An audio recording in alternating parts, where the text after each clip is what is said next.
What is up, guys? Welcome to another episode of Pearl Daily here on the Audacity Network. Thank you guys all for being here. I don't know what I would do without you. Today, we are talking about OnlyFans. But before we get into the show, usually what I do is I go through my, I check Twitter at the beginning of the show, and we just kind of talk about life and all the stuff. So we're going to start. I did run 5 miles today, which was kind of crazy. I have a half marathon. I was just looking up. I signed up for a half marathon in a month, and I haven't trained at all. So I was like, okay. I think if I get to like 8, I'll be able to finish. So I'm going to try for 8 next week. Okay, so there's a clip of Ashley St. Clair that's going viral. Ashley St. Clair is Elon Musk's baby mama, or one of, players got to play. Elon Musk's baby mama, Ashley St. Clair, laughs awkwardly as she recalls how interesting and intoxicating he felt to her younger self. So this is why women will always make themselves the victims no matter what. So you might as well be the villain because she's going to make you one anyway. It doesn't seem like he sleeps. He's like tweeting all night. He's very manic. He has 13 children, multiple. Can you just imagine, like, this guy is going to space, right? And you have the audacity to say, like, that he's manic. It's just, it's just kind of rich. Oh, I see. This one's not working. All ex-wives. Like, I don't understand, like, how he... Like, what is it like to be in his orbit? When I first met him, I thought he was very interesting, especially I was 23, 24 at the time, and guys my age are not talking about philosophy or Schopenhauer or the Greeks. He's talking about Schopenhauer? Yes, to a degree. So, finding someone who could speak about something, and at the time, it's always like after they're like, oh, I was brainwashed into Gluck Gluck 9000. It's never, I did it enthusiastically and willingly. It's always, well, I was trained. You think it's just so embarrassing being a woman because it's just the L's we take are just incredible. It's like a woman like that. She's cute. She could have been Elon's favorite baby mama, but she fumbled because she's too crazy. This individual is a part of something so much bigger than themselves, and they're fighting the good fight. That's very intoxicating to a young girl who's does not have a fully developed prefrontal cortex at the time. So I think there's been a difference. Yeah, and he's trying to smash neck, so he's got to lie, obviously. Difference in my view since I've develop that. It doesn't seem like he sleeps. He's like tweeting all night. He's very all right. So, that's kind of crazy. Okay. Michael Knowles, who is a porn star defender, he did an interview with Nala Ray, and it was the most softball interview I've ever seen. He questioned me like no tomorrow when I said, men, I don't know if you should get married. I mean, this is kind of an L. But a porn star with an active OnlyFans who says, I changed.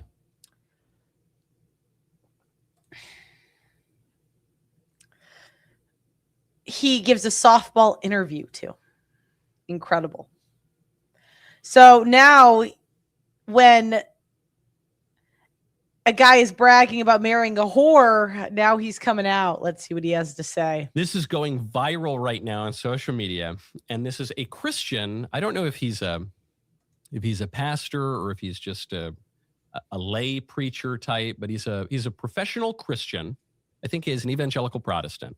And here's the post that's going viral. It opens up, says, "My wife was formerly promiscuous. I was a virgin." And he goes on to explain what a whore his wife was, I guess.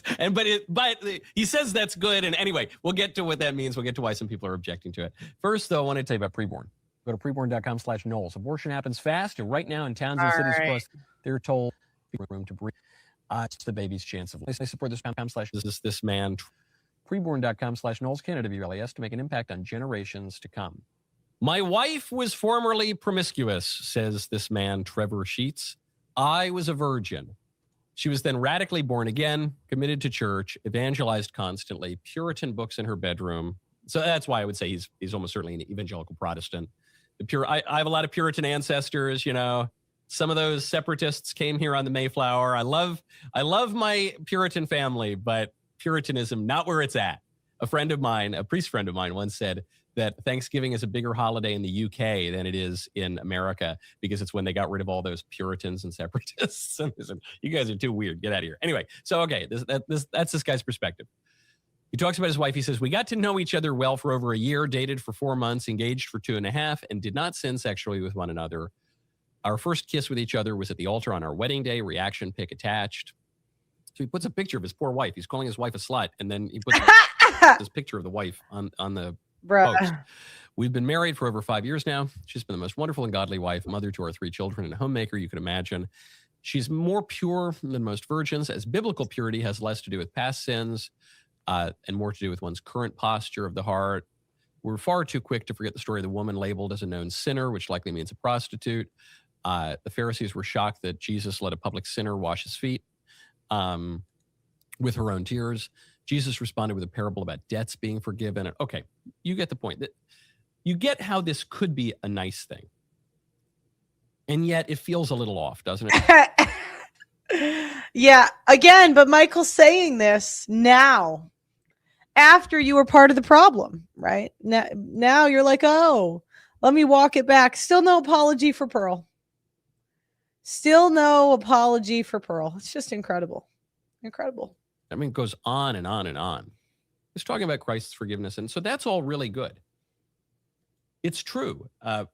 Purity ultimately has more to do with one's present state. You know, morality, virtue has more to do with one's present posture and orientation than it has to do with one's past sins. The devil wants to tell you that you're going to get bogged down in all your past sins. Yeah, but again, you Christians always say, don't do what I do to get what I got. So they lied, cheated, and stole. They lied, cheated, stole to get married, to get the money they got. And then they're like, oh, but you guys can't do it. And you're like, what the fuck you? You know what I mean? It's like, they're like, well, in order to get a wife, I banged a lot of bitches, but you guys can't. You guys can't. And they're like, what are you telling another grown man what to do with his dick? And it's, you know, this devil whispers in your ear before you sin and says, that sin is no big deal. Just do it. No one cares. And then the minute you sin, he says you can never be forgiven. That's the most enormous sin in the world. That's one of the ways in which he tricks you. So it's true. It's all about where you're walking. I think C.S. Lewis uses this metaphor, that this image that, you know, we're all kind of like toddlers. We're all kind of toddling around. And what matters is that we're toddling toward God. And we're going to fall and we're going to wobble I don't like that we're going to fall. Again, that's kind of a get out of jail free card for anything. I'm going to go suck 100 dicks and just say, oh, I just fell into temptation. Do you know what I mean? It's like, I just fell, you know. It's like Elijah Schaefer fell into 22-year-old Punani and was like, I just fell into temptation. Yeah. You know, as long as we're oriented toward God, as long as our desire is turned toward God and we're moving in that direction, that's what God really wants. That's what delights God. And if we're moving in the opposite direction, or we're despairing or giving up or whatever, that's a big problem. But all of that said, I agree with so many of the points he's making. And yet there's something wrong with this post, right? You shouldn't call your wife a whore on social media, I think. Can we say that? Is that, I don't know. And I have noticed this. This is sometimes Christians broadly do this kind of thing. They boast even. They broadly and loudly proclaim their previous sins. Sometimes they'll go into lurid detail. It almost comes off as bragging. It's like, yeah, I whored out. Now you're tempting all these men to look up your sex tape. We want to see the Gluck Gluck 9000. Why does only he get to see? It's on the internet, you know. Find this is more an evangelical. Do you know what? An A1 reaction would be me reacting to corn. I just think my commentary, because honestly, I've just never been a fan of corn. Never really watched it. The only time I've ever watched it is when I've said I've never seen corn. and then people are like, oh, you have to see, or like Twitter, right, when clips come up. But I've never like actively sought it. But I think I could rank girls' gluck glucks. You know what I mean? I think I could really rank them. I think I could really, I could just I think my commentary would be pretty funny. Like, anyways, the reactions nobody asked for, and nobody wanted, but I'm gonna offer anyway. Protestant thing, then other flavors of Christianity, yeah, I could rate the hoes. I could say if the hoe, do you think this hoe's doing it for the love of the game, the camera, or the money? Because there's some hoes, they're hoes, they do it for the love of the game. It's kind of like, but then they just get paid. They happen to get paid. But some hoes, it's like the enthusiasm just isn't there. They're just clearly there because they make money being hot,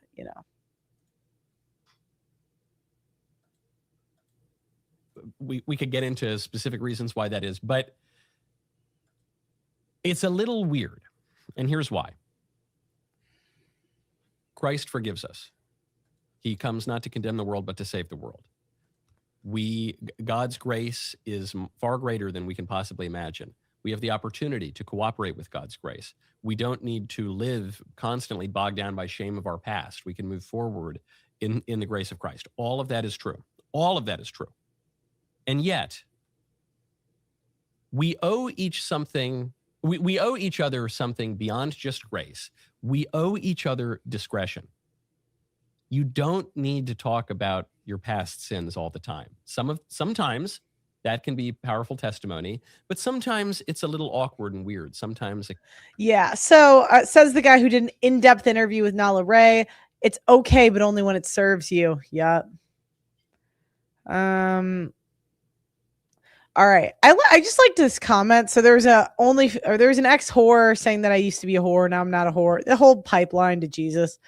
And I really enjoyed this commentary.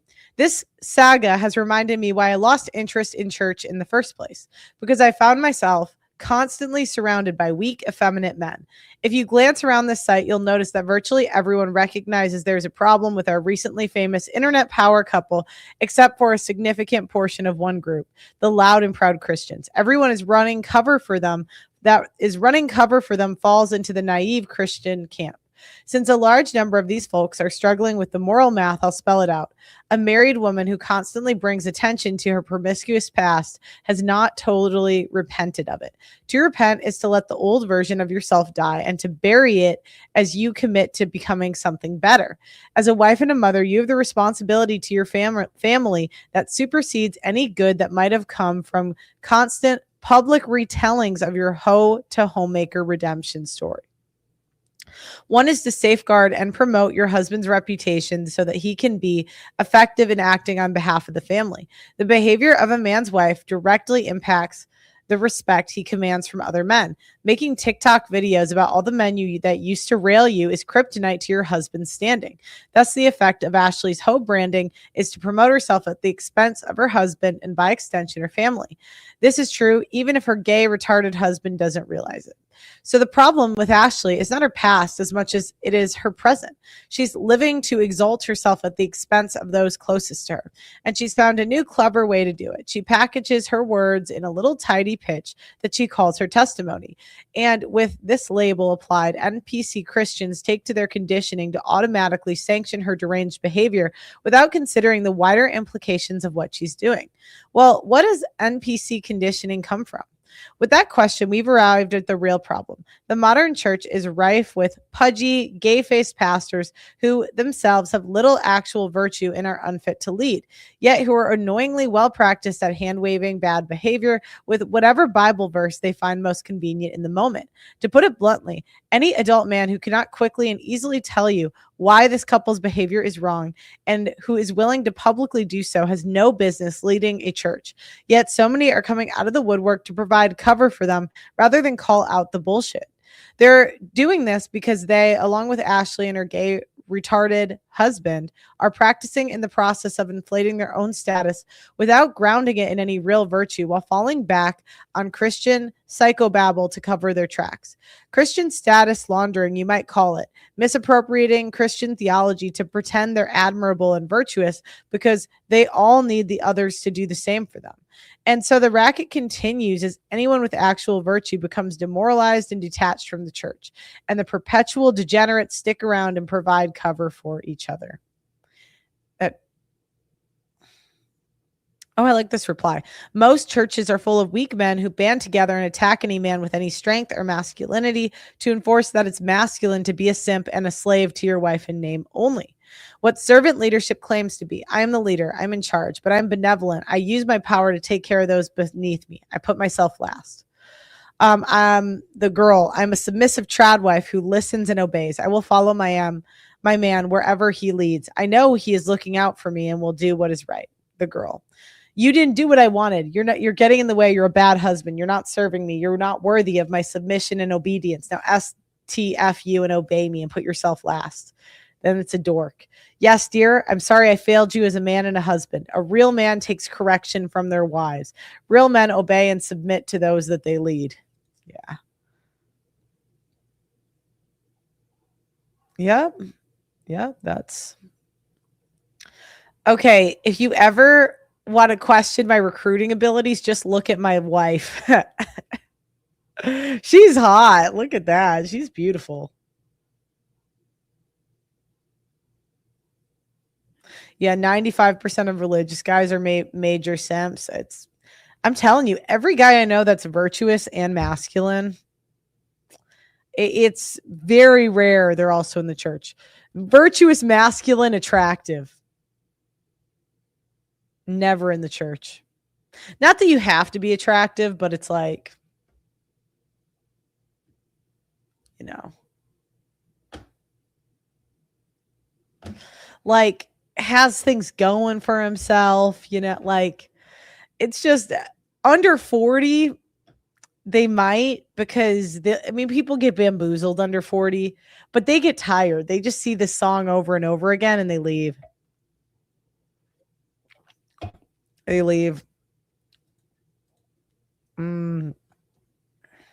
Okay. All right, let's talk about the topic. Let's talk about OnlyFans. Yes. All right, so the OnlyFans CEO died and the world is celebrating. Apparently, the Christians have come in and declared porn is the root of all evil. For this show, I'm actually going to say corn for the rest of the show. I'm referring to PORN. However, I don't want this stream to get demonetized. So for the purpose of the show, I'm going to say corn. So according to the Bible thumpers, corn is burning society to the ground. And they're happy. You know, Leonid Radvinsky is a 43-year-old owner and CEO of OnlyFans, and he died after a battle with cancer, as confirmed. On March 23rd, 2026, he was a Ukrainian-American entrepreneur who bought the platform in 2018 and transformed it into a major adult subscription service. Now, again, everybody's celebrating. All the Bible thumpers have come in. They're virtuous. He's not virtuous. He is the devil, right? He's providing men with young naked women. He's giving young women the opportunity to get naked on camera. And it's actually gotten pretty bad. 1 out of 10 women under 25 are on OnlyFans. And there's actually data that suggests it's at much higher. If you include other websites like sugar babying, which oftentimes OnlyFans is a funnel for. Many women don't make money off of actual OnlyFans, but it funnels into sugar babies. Data regarding the exact percentage of American men who subscribe to OnlyFans is limited and often based on user demographic studies rather than national surveys. One study found that approximately 63% of OnlyFans users are male, and while many are married. Another report suggests that users are largely in relationships, suggesting a significant portion of consumers are partnered or married men. Research into user characteristics shows that the average OnlyFans user is a male and white. A relationship study highlighted that 90% of subscribers are married. And on average, they spend about $48.52 per creator. While total spending in America is high. Oh, wait, hold on.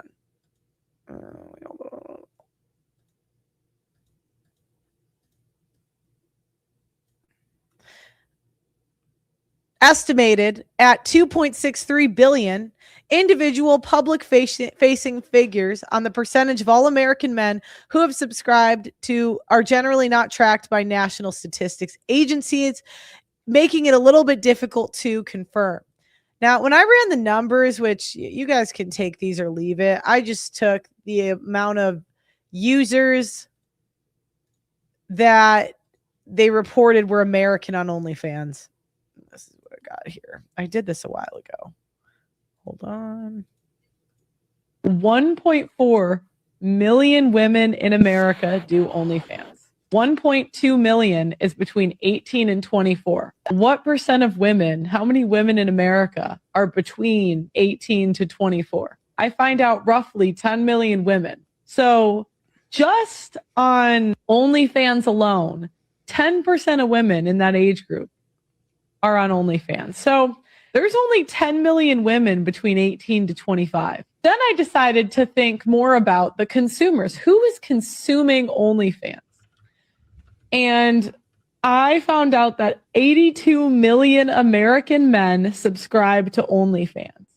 Now, to think about how big that number is, how many people are in America? 165 million men are in the United States. And they're telling me that 82 million out of 162 million are subscribed to OnlyFans.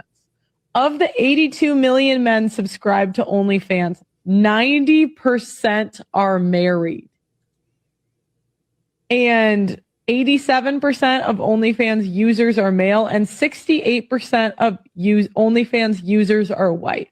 So the average OnlyFans customer is a white married man. Now, this might be surprising to people, but to me, in my line of work, it's not surprising at all.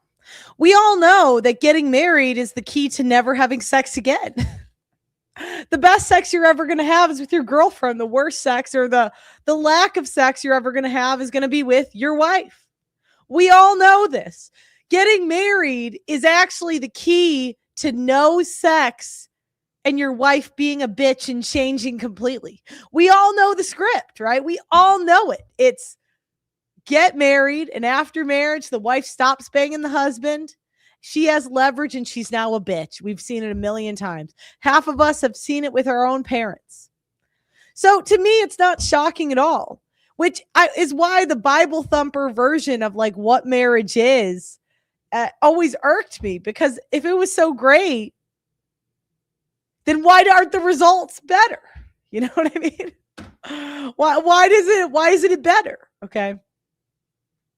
Now, again, people are celebrating. I saw a bunch of conservative commentators celebrate. You know, Tim Pool, I saw a tweet from him celebrating, a lot of conservative commentators. And to them, I say, I would argue, I'm going to go so far to argue, OnlyFans has done more good than harm in society.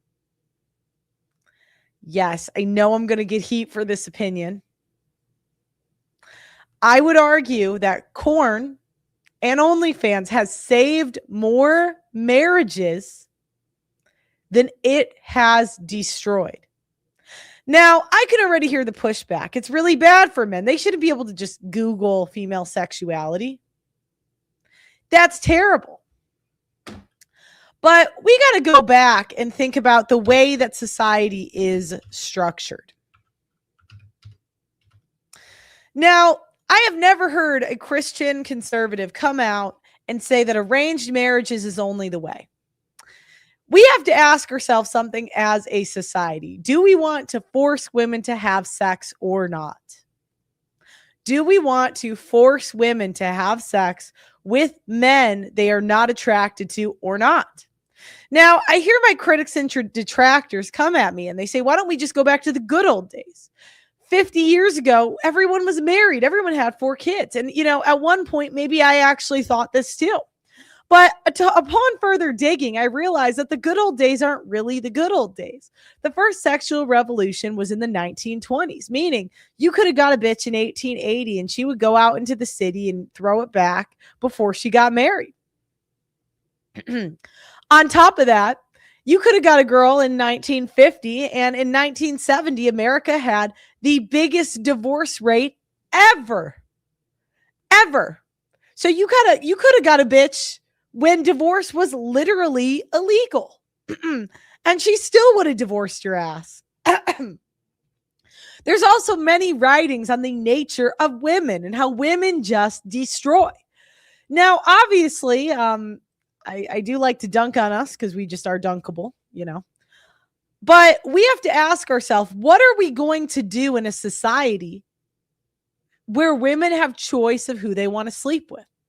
Now, my critics and detractors, and often Christians, they come out and they say, but Pearl, why don't we just tell women to stop banging chads? Stop banging clavicular.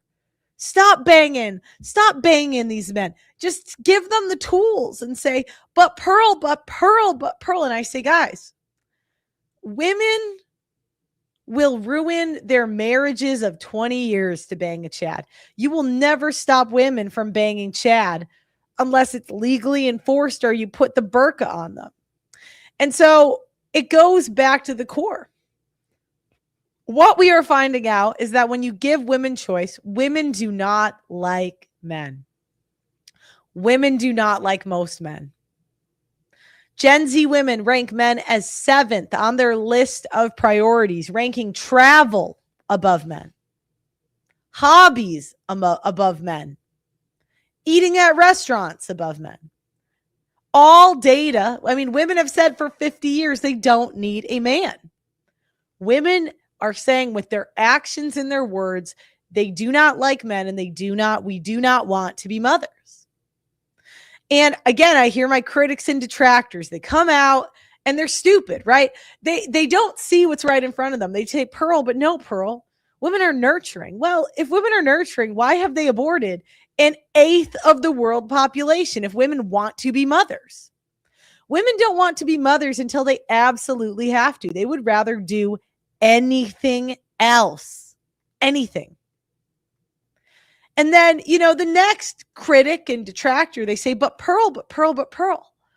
They say they want these things. They say it. Well, what are their actions say? I was taught from a young age, you gotta look at what people do, not what they say, because people will say anything. You're stupid if you go off of what people say.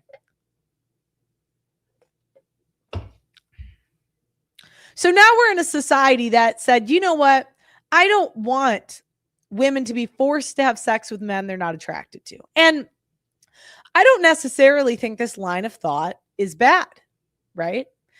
I don't know if any of you have had a wife that really didn't want to have sex with you.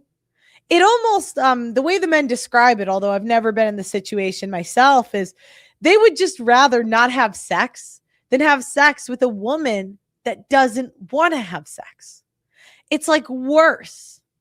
And a lot of times I've even interviewed or spoken with men that they say they can tell their wife is trying to like them, but she just does not like them. And it's like torture, like making a woman like you. So it goes back to the question, do you want to be forced to be with someone who doesn't want you?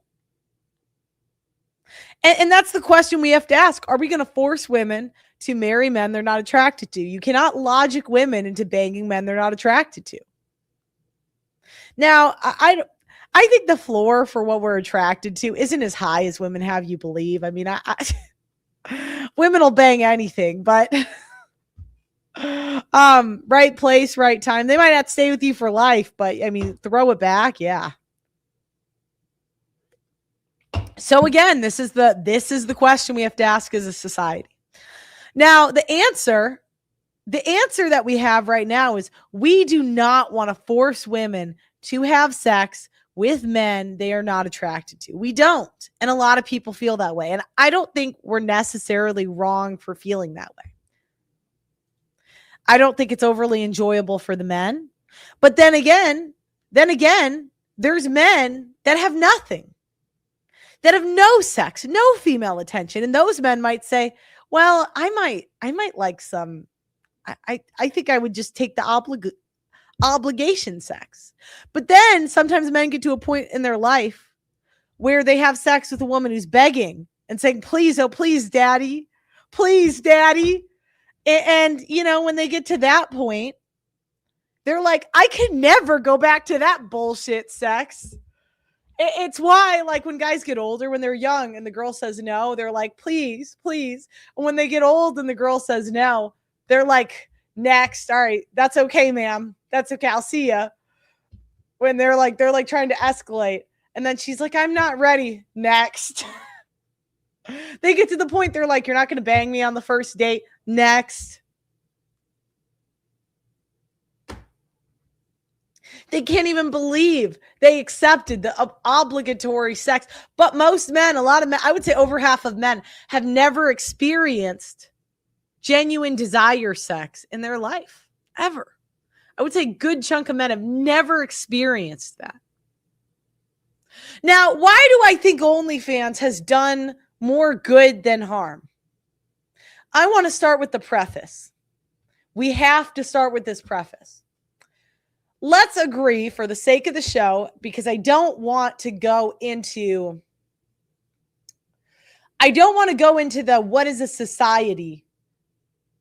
We are never going to be in a society, in my opinion, that forces women to have sex in my lifetime.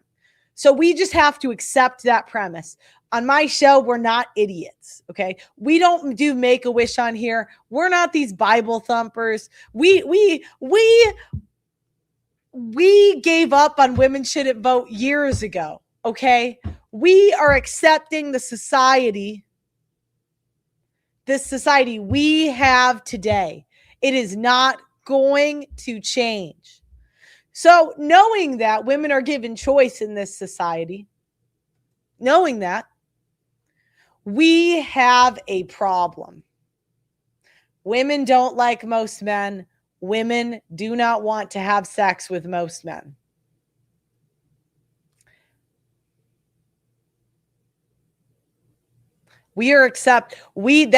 And the only solution, so now women do not want to get married and don't want to be mothers. Well, maybe pop out one kid, maybe.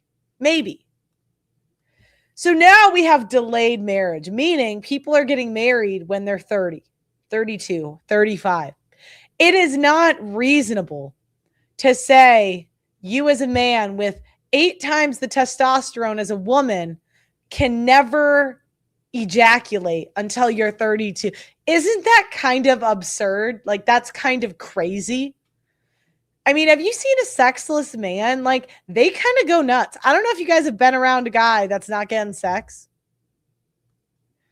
Especially if he can't, especially a young guy, they're going nuts.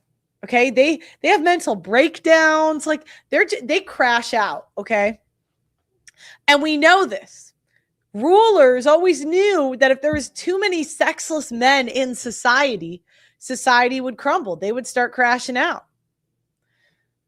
They would start going literally crazy. And that's when you have monogamy, right? The reason we have monogamy is because the kings knew, oh shit, these women are not, they want to bang me. They don't want to bang these average guys, but I got to give these average guys something in return. Most men weren't meant to reproduce. Women are only meant to reproduce with like 10, 20% of men. That's why guys, have such a hard time when they're sexually rejected by women, is because it's like an L. They're being told you're not meant to reproduce, unfortunately. Yeah. So now we have to think of solutions for the society we have. And then the society we have, we are no longer forcing monogamy on women.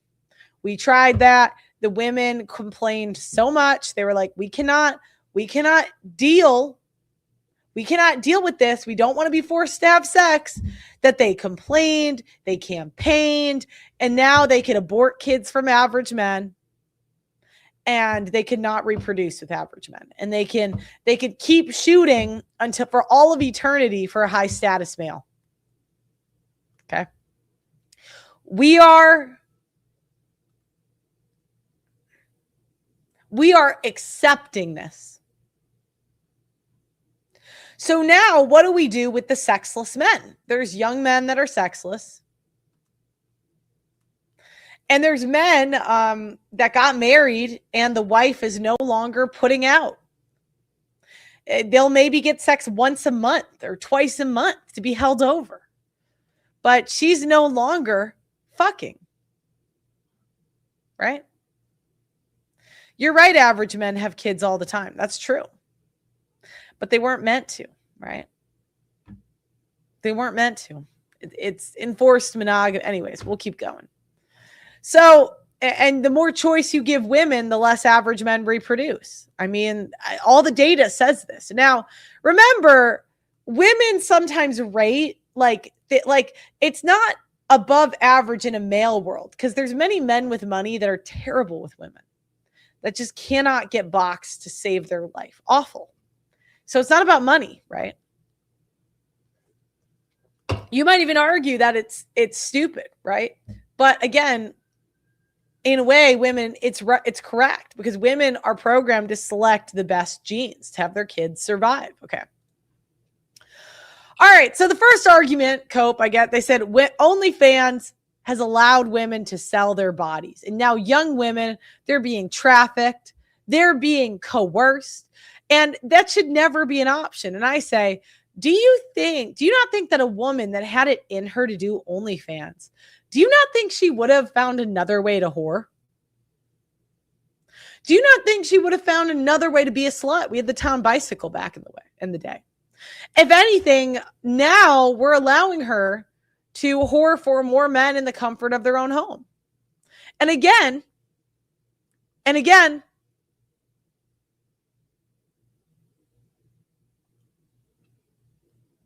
all right, stop spamming the chat with the Discord. Do you not see I'm in the middle of a monologue? I can check it when I'm done with the monologue. Do you know what I mean? It's like, what are you, child? Have I seen the Manosphere documentary? No, I didn't care enough. Anyways, back to the women. If anything, this is revealing to you and allowing you to have a digital footprint.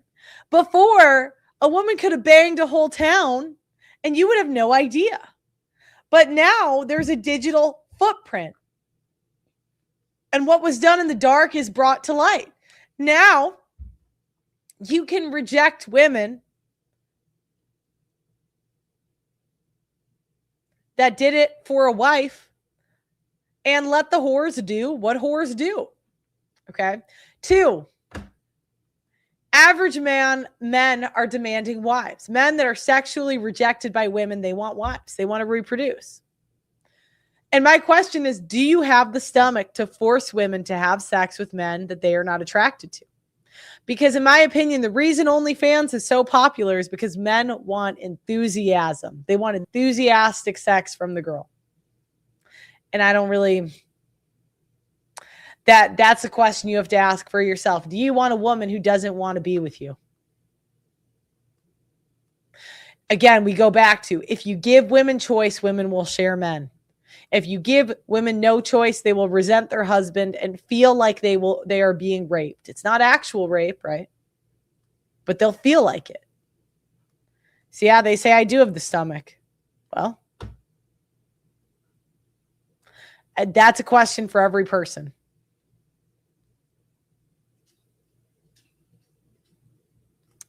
My next argument is Korn has saved more marriages and OnlyFans has saved more marriages than it has destroyed.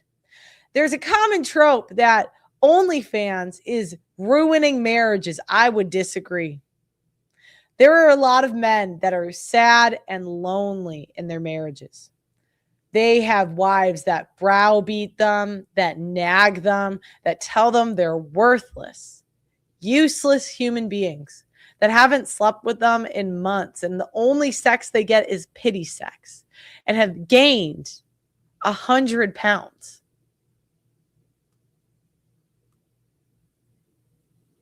What do you want those men to do when they want to be a part of their kids' lives? What do you want a guy to do who's married and he's a soldier and he's deployed? What do you want a guy to do when his wife hasn't had sex with him in 6 months?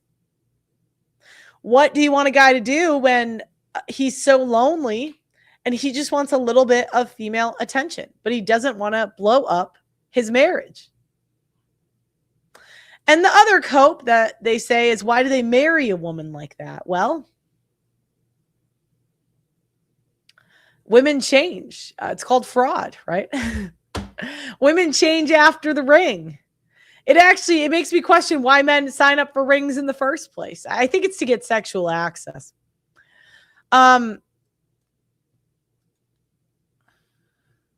We celebrate the female Olympic skater. But when you think of it like this, the female Olympic skater is using her sexuality and her youth to benefit herself. Porn stars are actually using their sexuality and youth to benefit men. In a way, it's actually the most pro-man thing you can do outside of get married in this economy. We hate whores, but they're actually necessary to keep society going, and giving women choice, right? Of who to sleep with. And that, that's a question for every man. Women are showing by their actions they don't want to be in relationships, and women hold the cards when it comes to sex and relationships. You often hear the cope that men hold the cards, but we got to think about it like this. Even ugly women have more options than the average man. Now, again, the one cope you get is women will never get the men they want, and women only want men that are 6 feet, 6 figures, blah, blah, blah. But it's kind of like, that's kind of a shit test when you think about it. Because when you're actually ready to make a purchase, right? When you're ready to make a purchase on a car, you know the make, the model, and the budget. When women are ready to make a purchase on a husband, they know the career field. They know what their budget is. They know what's realistic. It's the women that don't want to get married that just say that. It's just, a cop out. Okay. Do you want women, and this goes back to the question, do you want women that do not want to be with you? Women don't like men that much. If women liked men, then you guys' dates would be better. You'd ask a woman out and she'd say, wow, I can't wait. I'd love to go. I'll be there on time. You don't see that, do you? No. The men are showing up on time. They pick a date a place that the woman would like. They think through they're showing up ready. They're like, I'm excited. I'm excited about this possibility. The women are not as excited. That's why their behavior is as shows, right? The genders in general, I would say, don't like each other that much. Women want resources to some degree. Women want sex with hot men. Men want sex. Men really want women to really want them. Men want female validation. And unfortunately, most men are never going to get that. Or if you do get it, it'll be for a little bit and then she'll be on to the next. Now, the next argument I get is that men are addicted to corn. And I don't really think it's as bad as people say.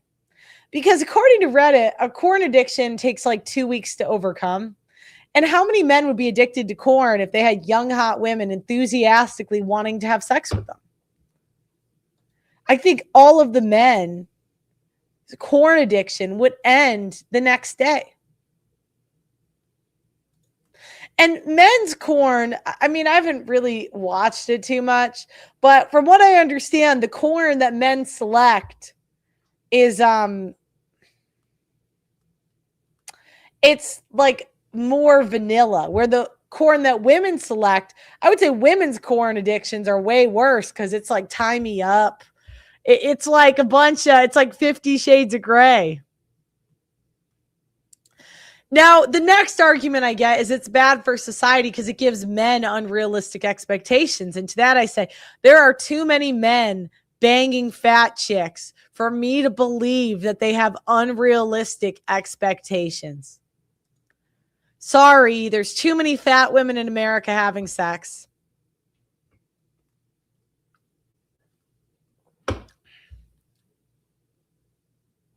Olympics are for global eugenics and pedophilia. Okay, well, I don't know about that. Other situations where OnlyFans or corn might be necessary: a man who's deployed, a man whose wife cannot have sex because she's either ill or pregnant. And, you know, the cope I get from, I really get this from the religious right. They say, oh, well, you can just overcome it. And I'm like, do you know anybody that's never watched corn, like any man ever? And they're like, Jesus. And I'm like, well, are you Jesus? Can we start to be realistic here?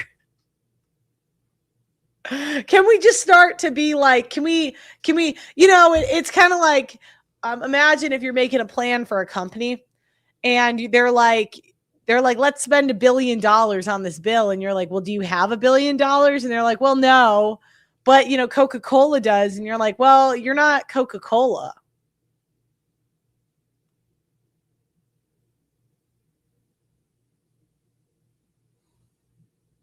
You know? So anyways, my argument is I don't think corn is bad for society, due to the society that we have. Now, if we lived in a different time, you could argue maybe it is. But right now, I don't think he's the villain for profiting off of a society that he was born into. This gives the women all the choice to be who they are, where women can, if they so choose, they can live a virtuous life. But if they don't want to choose, nobody's stopping you. And I would argue that this is needed to keep families intact and keep sexless men satisfied to some degree. Because men will go crazy. Now, people argue with me. They say, well, they shouldn't go crazy and they shouldn't need sex. And it's like, okay, are we in the shoulds or are we in the real life? Which one are we in? We got to pick one. Well, women should want to have sex with men in their league. Well, they don't.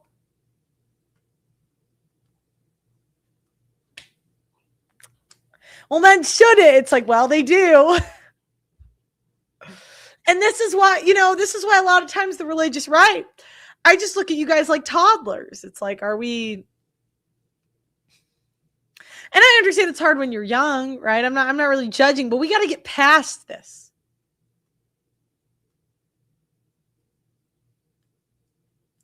Now, I'm going to put a link in the chat.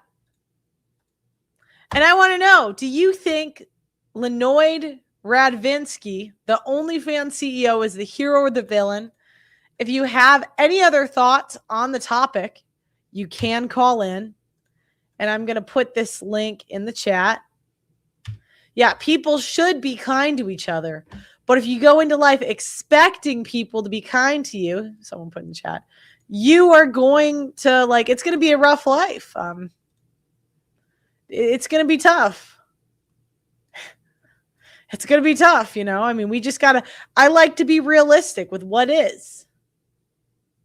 Marriage should be this way. Well, it's not. All right, we got Doug MPA. Welcome to the show. Do you think he's the hero? Is a hero or a villain? So let's celebrate this great man. This hero. Because you guys, ultimately, people try to say, oh, yeah, men are manipulated by OnlyFans. No, men are creatures of action. We're the same people. Men topple governments. We're creatures of action. We make things happen. So most men are on OnlyFans willingly. I don't believe that OnlyFans has manipulated young men or polluted. No, like men are choosing to do it, and I don't have a problem with it. I mean, everything can be done too much, but the average guy on OnlyFans, the average man is just trying to make a paycheck and support his family, and his wife is a fat, argumentative broad, and he wants to rub one out because he's not getting sex, so he uses OnlyFans. That's it. So I don't have a problem with it. So this guy, he first off, did you know that he was one of the small hats?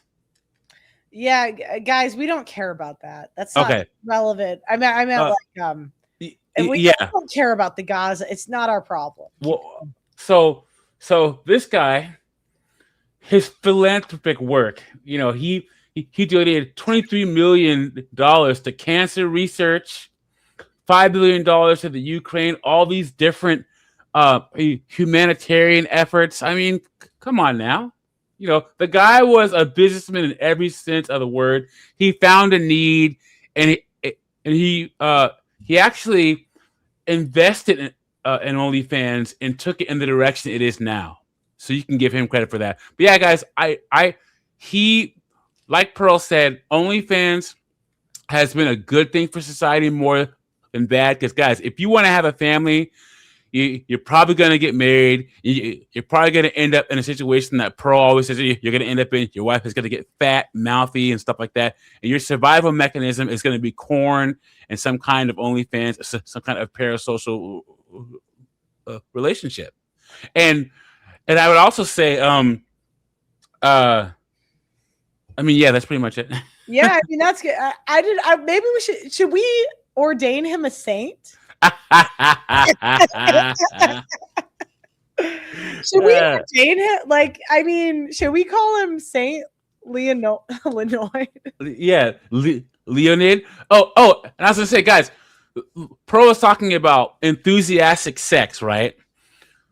The only way that you can get enthusiastic sex from a woman is go to a foreign country and have a foreign woman try to get you to marry her because you're an American to get a green card. Or even here, if you find an illegal woman who wants a green card, she will blow your mind with sex to get that green card. That is the only way that you're going to get desirable sex. You have to have something so important that a woman wants or that'll change her life.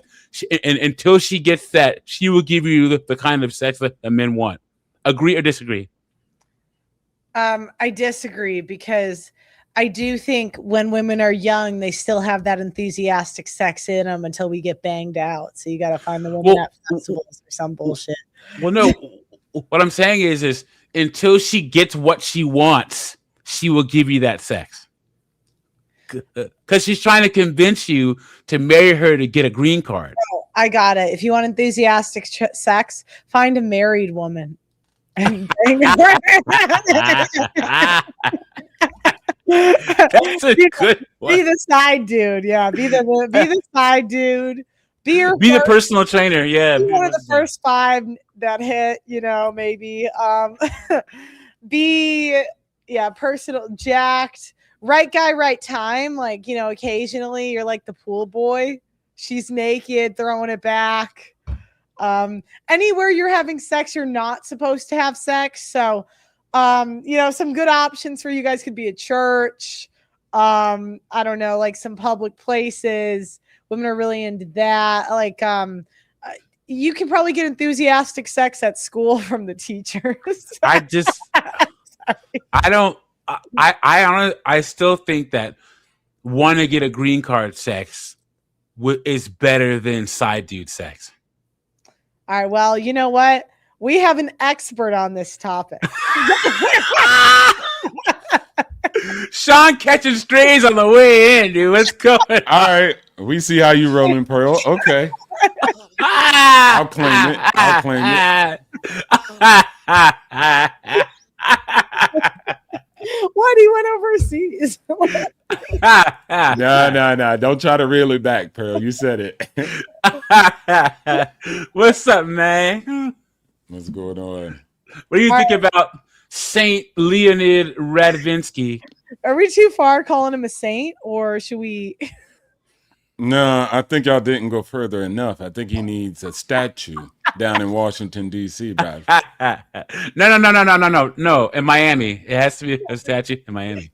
Because Nah, it's got to be in the capital, United States of America. Everybody has to know. Delegates, congressmen, envoys, diplomats, when they come to America, they have to see that man. I'm just going to interrupt real fast. So he was worth $4.7 million, and he had a $19 million mansion outside of Miami. And he said, it says that he was rather reclusive. He wasn't out on the scene. He wasn't making noise. Him and his wife lived in their $19 million mansion and, all by themselves. And he was just low key, and he was married. Shout outs to him. Yeah. So why do you think he deserves a statue? And do you have any other general thoughts on the monologue? Yeah. No. I think you were just like hitting the nail on the head, especially when it comes down to just like the impact. The reality on the ground is that we need people like that. Those people, like you said earlier, that were going to do OnlyFans. What do people think? Like if OnlyFans wasn't there, they were going to cure cancer. They were going to roll in Harvard and create reusable rockets and get us to Mars. If anything, like it's crazy. If anything, there'd be more school shooters or something. Exactly, right? There'll just be more problems. So any emperor, any king, anybody who was control of power always knew that there was going to be a portion of society that needed that. And it was almost all people. It was just like, what level were you at, right? Even the nobles, they actually did the same thing. Some of the first millionaires were females who actually had brothels. Like, come on. And it's now always it's no more traditional. And now that is the most traditional thing, but go ahead. It can be the whores that are in it for the love of the game and not before it was like forced. Like you had to be, if you were, I don't know, ugly. I don't know how they picked the whores of the past, but I just imagine maybe like, I don't know, but it was like forced. Like you were given that title. Now you have to whore out. Now it's the women can do it that want to do it for the love of the game. Yeah, exactly. And here's the thing.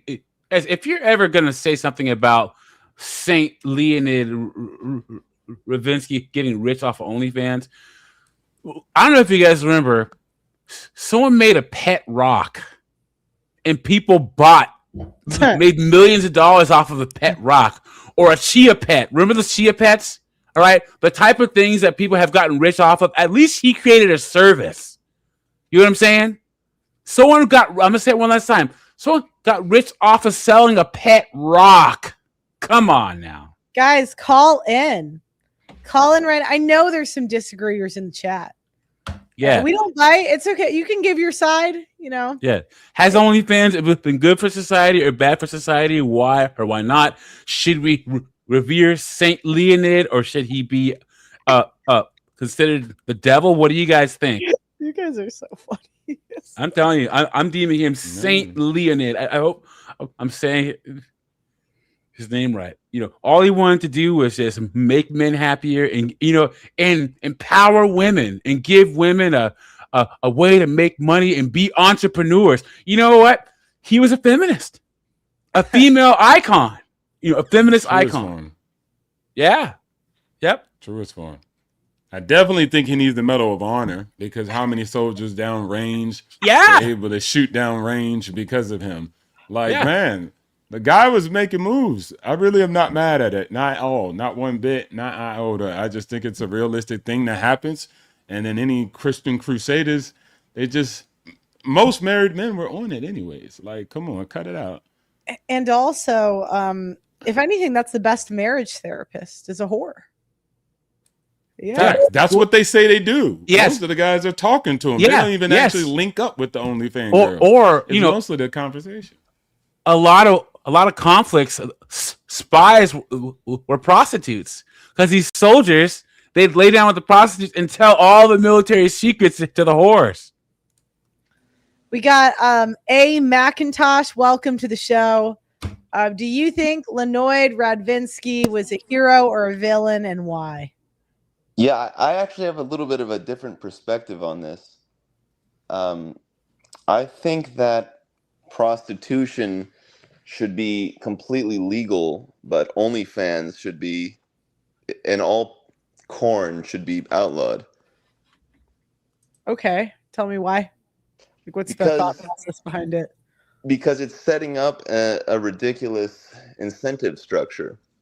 Okay. Like, if you think about it, real prostitution forces there to be some actual, loss incurred by both or at least one party, by the seller, and it creates a realistic pricing expectation.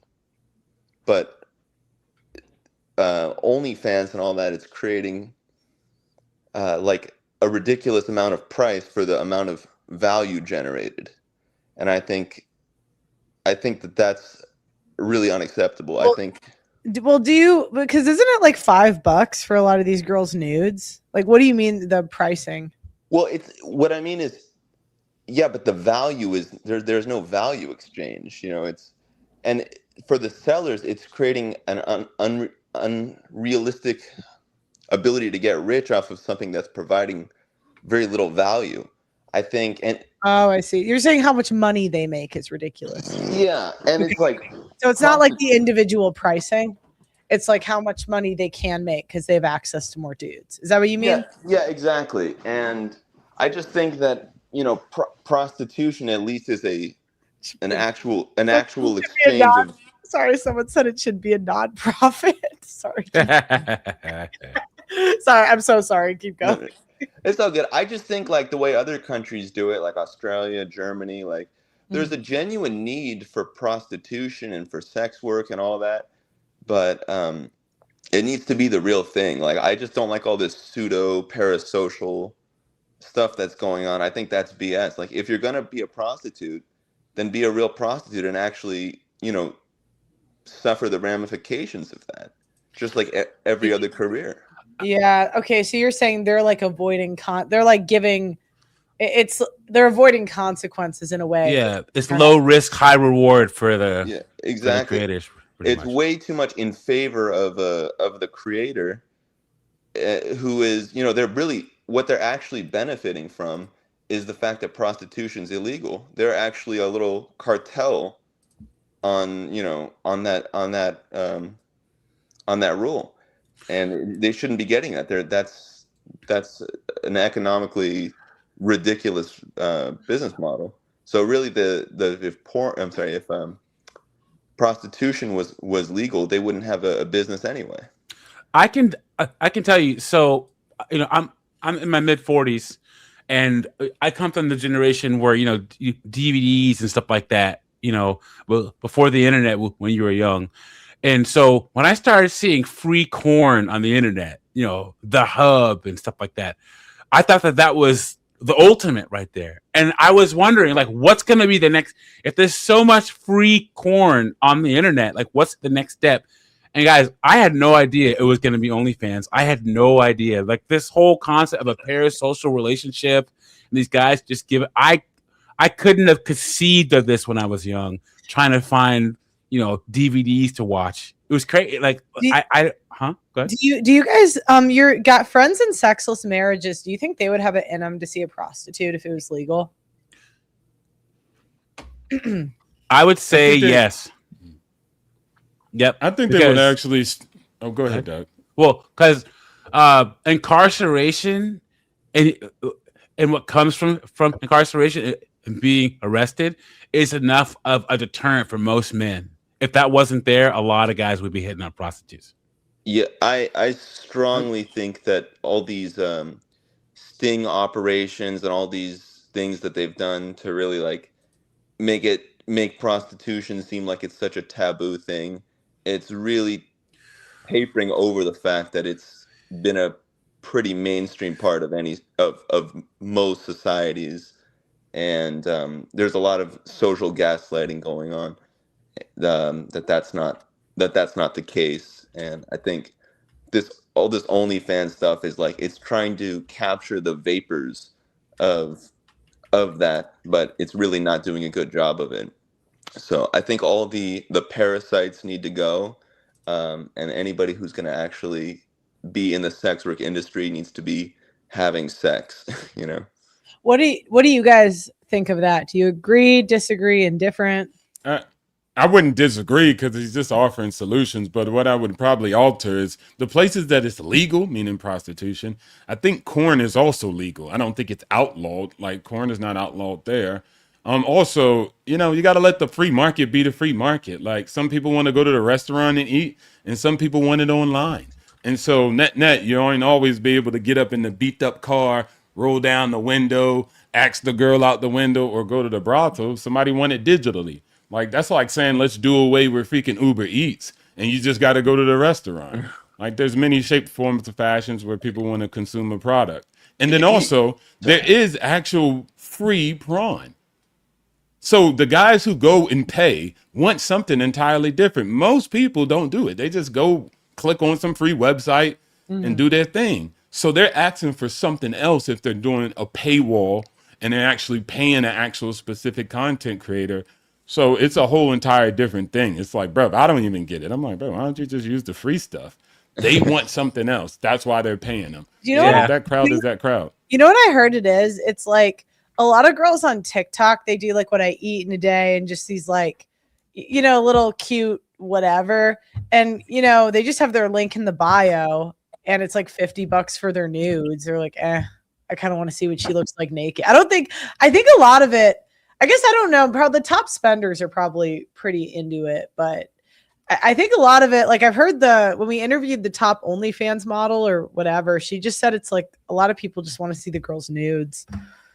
So, yeah, I'll leave you with this one point because Pearl, I think this might be applicable to some of the stuff you say. That you know, sexual like any sexual act, there's a pricing dynamic in that even if you don't directly, if it's not directly, we don't know what it is, but it reverberates throughout the whole market. So a lot of times when you talk about like these women are way overcharging per act of sex, that's partially a function of how inaccessible it is for most people. So the people who are going to be the biggest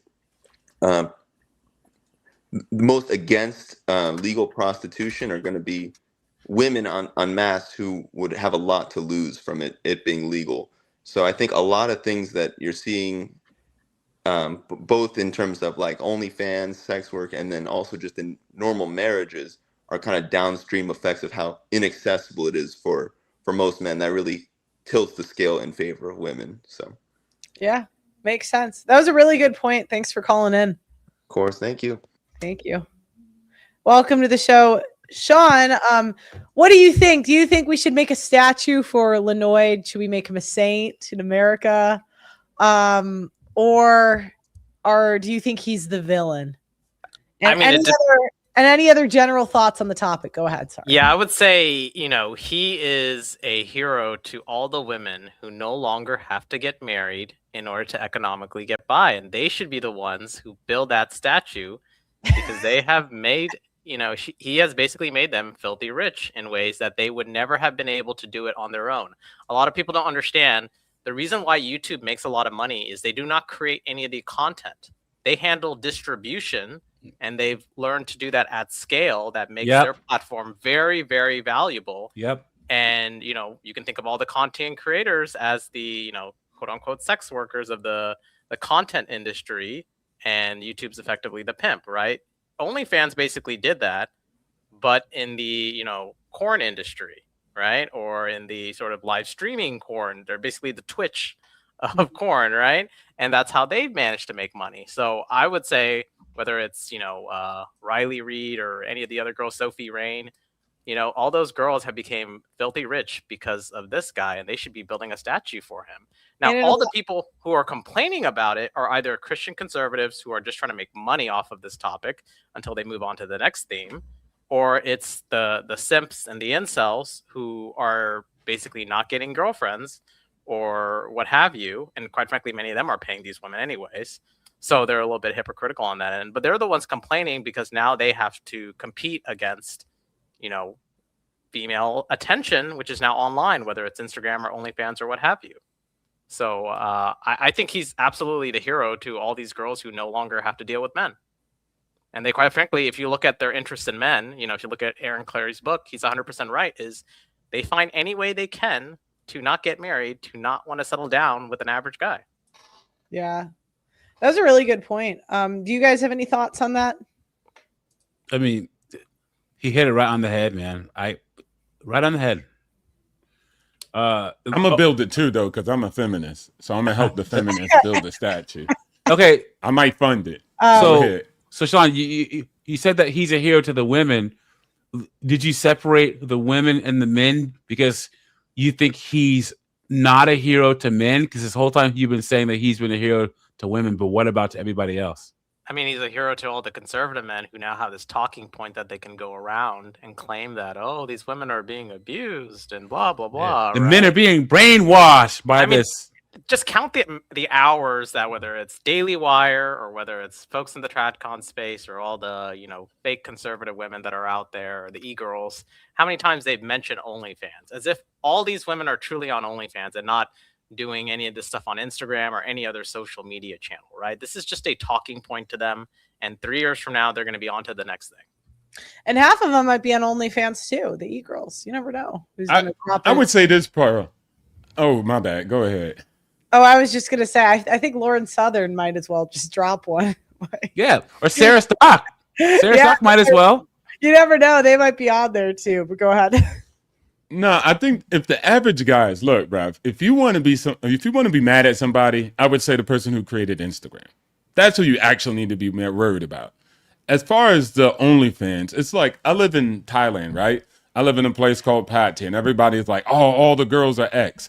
There's so many girls who just choose not to do that. Now, of course, they still run in game in their own ways, right? Do they probably go out with a guy so they can, go to this nice beach or this night? So probably. But they don't hit the block and sell that putang. Majority of girls just don't do it. That takes a certain person. So at the end of the day, people are going to do what they're going to do. And then they saved average guys. What do you want this girl to be forced to get married? And then little do you know, your girl wants to be on OnlyFans and put her box on it, but you want to ecclesiastically preach to her every day to stop it? It's inside her. Lilith is real. Yeah. So she wants to be a goddamn Jezebel. Sean, some of them have the spirit. Let it go. I 100% Pearl, agree. Sean, what do you think about this? I was talking to someone yesterday, and we were talking about nature, right? And men, we've been protected and provided for so long that it's in our nature, but feminism has made it so we're acting for our own preservation. We have to act against our nature, asking, i.e., it used to be understood if I protected and provided for you, I would get sex, exclusivity, you take care of my kids. But women call that misogyny and patriarchy, right? Anyway, so my friend said, because I said getting married and having kids is in a woman's nature, but feminism has them resisting the nature. And my friend said he never thought that coupling with a man or being married to a man was in a woman's nature. Having kids is, but getting married and coupling with a man never was. Women just had to do it to survive. What do you think about that? I 100% agree with that. The vast majority of women, even today, only get married when they see that it's in their best interest relative to their opportunity set. That's the only time they realistically do it. You do not see women at age 18 when they're the most beautiful that they've ever been, or you could say 18 to 23, somewhere in that range. The vast majority of women are not signing up for marriage. And it's not because there's not enough men to go around. There's plenty of men older. It's they look at their opportunity set as it relates to getting educated and potentially being around even wealthier men, and being in those social circles so that they can advance themselves, or going on vacation, or having fun, or screwing around, or having, sexual escapades, or whatever it is.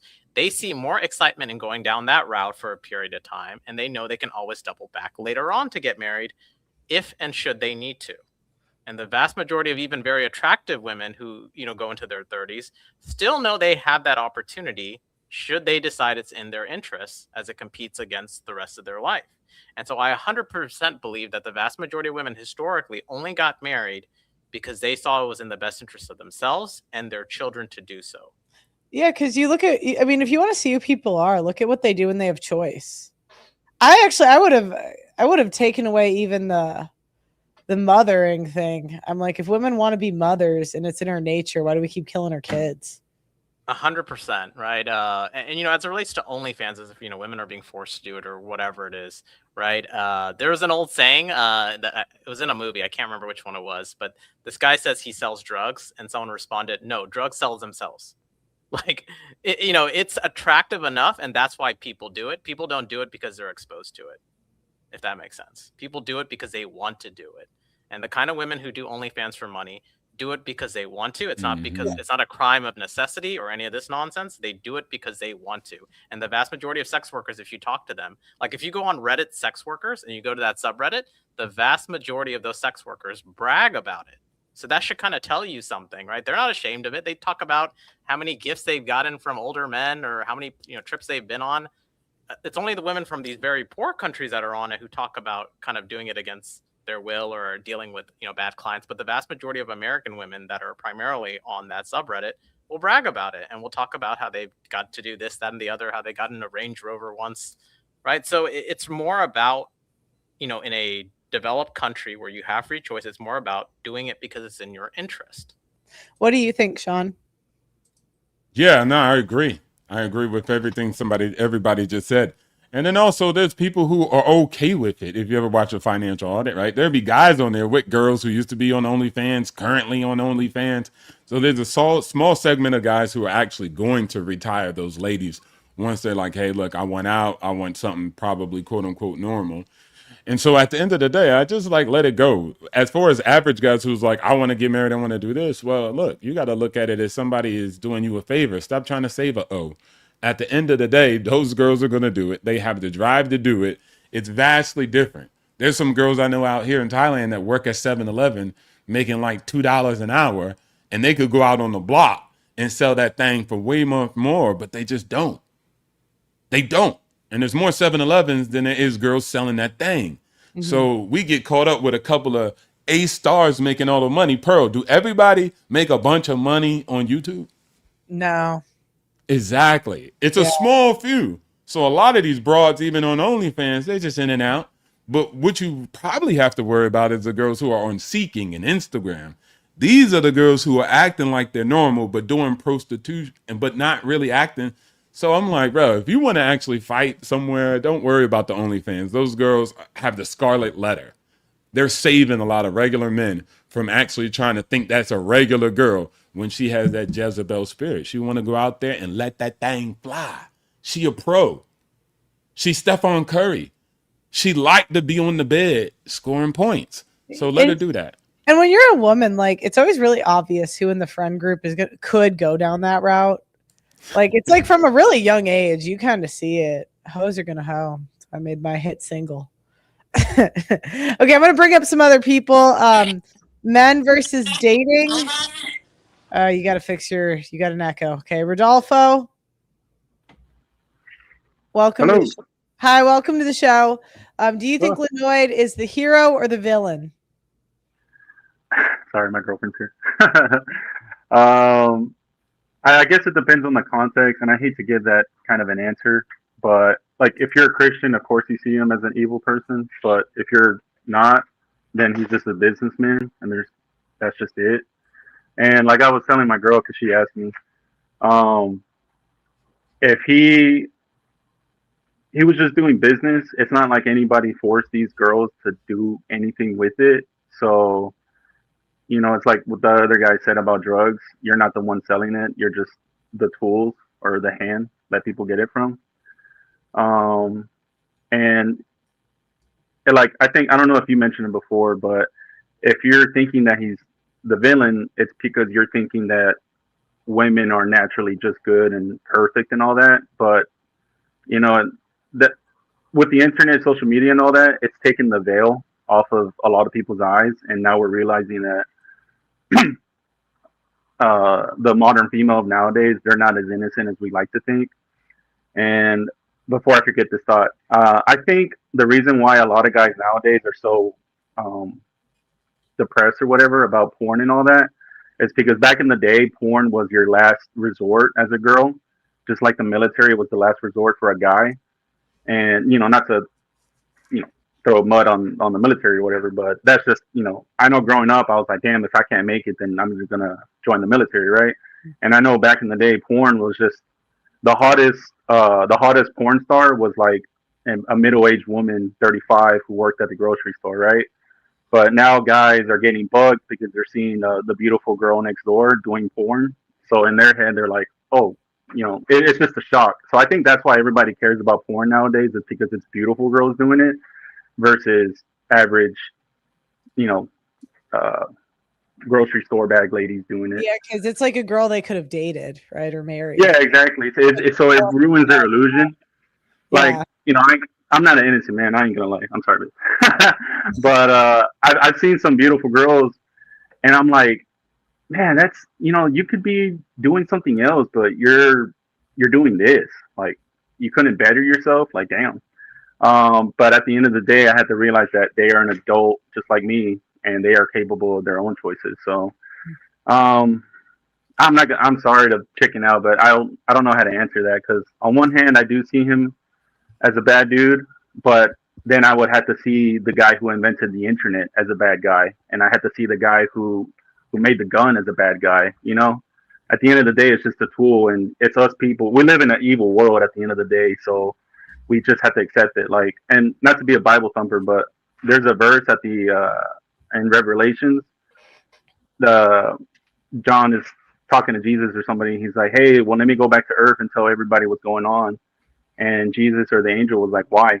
If you're going to be holy, and if you're not, then forget about it. And a lot of people like to think that God's going to keep the door open forever, but no. Even he said, he's like, hey, this is going to shut one day, so do what you will, but I'm not going to keep talking to y'all. I already did all the work, so it's up to us now. Rodolfo, say it after me. Saint Leonid Radvinsky.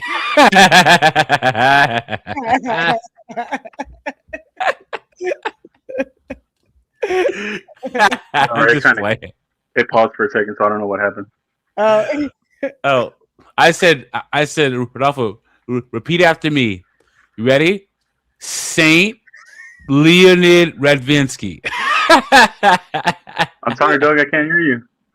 Oh, okay, never mind. All right. Well, thanks for calling in. You're a great caller. That was great. So I would have let him stay on, but he's got to fix his audio. Okay. Zombie. You guys can hear me, right? Hey, guys. Hey, going. Hey, Pearl. I can hear you fine. Yeah. Okay, good. Welcome to the show, Zombie. Thanks. Do you think Leonid was the hero or the villain, and why? I think he purely did it for a business thing. No one starts a business thinking of anyone else but to make money. And yeah, I say good luck to him. I'm not a fan of OnlyFans. I'm just putting it out there.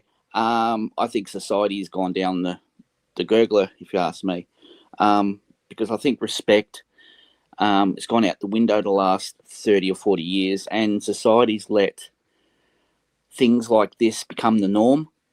And I wanted to touch on a couple of things that Sean said, because he was 100% correct.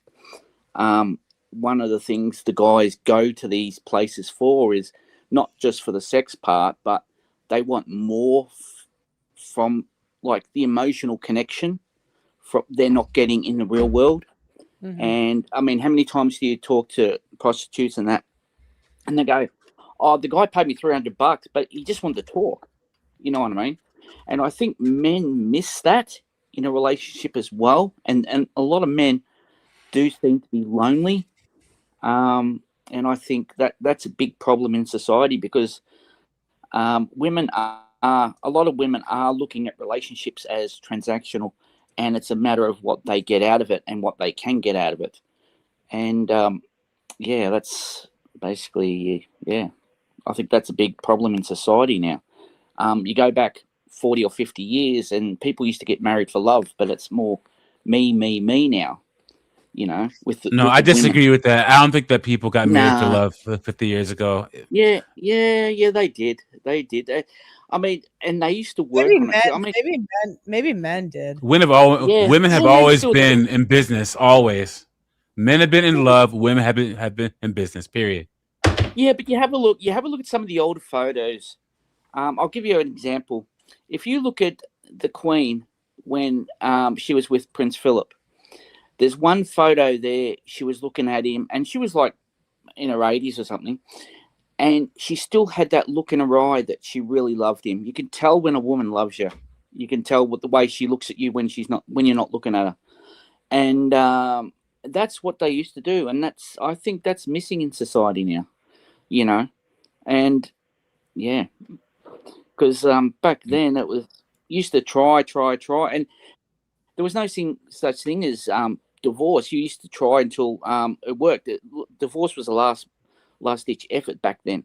But now it's like divorce is the first option. If that was true, then why was the divorce rate so high in the 70s? Like those are women born that got married in their 20s, 30s. That's when feminism come in. I mean, don't get me wrong. But if they were in love, it wouldn't have mattered if feminism was there or not. Well, the thing is, back then, men were pricks as well.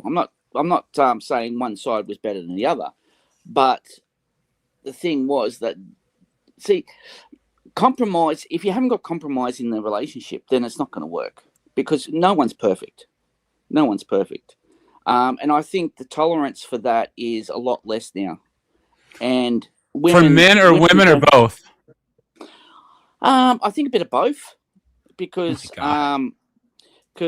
like I said, men want to be happy. I mean, that's all we want to do. We want peace. No, we don't want to be happy, bro. Men, we don't get to be happy. We want to be satisfied. We want to be compensated. We want something with tangible outcomes and tangible benefits. Happiness, man. I'm sorry. Go ahead. Not all men are like that. You can't paint all men like that. Men want to be happy. They want peace. They want to be happy. They want to be, like you said, satisfied. Exactly. But they want to be in a good relationship, and they don't want the bad. There's a lot of bad relationship. I was in a sexless marriage for about the last 3 years, and then I ended it. Okay. But I think once respect goes out the window, then everything else goes out the window as well. I just think that women had to be with men. That's why they married them. Women never really loved men because as soon as they got no fault divorce, all of them went running for the hills.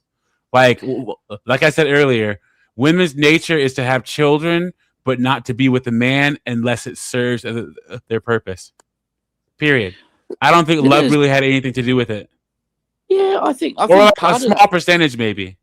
Yeah, I think a big part of that is, women do want to feel safe. They want to feel supported in a relationship, but you got to go back to the core roots. People do want to be in love still. It's just that they can't find it. I think men want to be in love. No, women don't. Women, okay. You can download Hinge or Tinder and go on a date every single day as a woman. I could do that for 2 years straight. Yeah. If women wanted to, they'd do it. Like, do you think as a man, if you wanted to find love and you could go on a date every single day, you could do it? Do you really want to do that though? What? But the thing is, do you really want to do that? Yeah. Like, women do it all the time. Yeah, but like, the thing is, if you ever see a woman like trying to find a boyfriend, I'm telling you. Oh yeah, their standards are so high. I understand that, but I think a lot, and also too, you got to be careful out there now. There is a lot of weirdos as well. Women don't care about their safety because if they did, they wouldn't solo travel. They wouldn't post all the time. Women just say that. You got to stop believing women. 85% of solo travelers from the United States to other countries are women. Women will say that the United States isn't safe, but then go to Delhi, India alone. They go out at night. Like, women don't value their safety at all. They get last minute resistance is something PUAs have to teach like guys, because women get naked in front of a man and change their mind. Yeah, I think with women, safety, would you do that? No. Yeah, I think with women they expect their safety to be a right, and it's not. It's like it's not a right for anyone to be safe, but they think it's their right to be safe.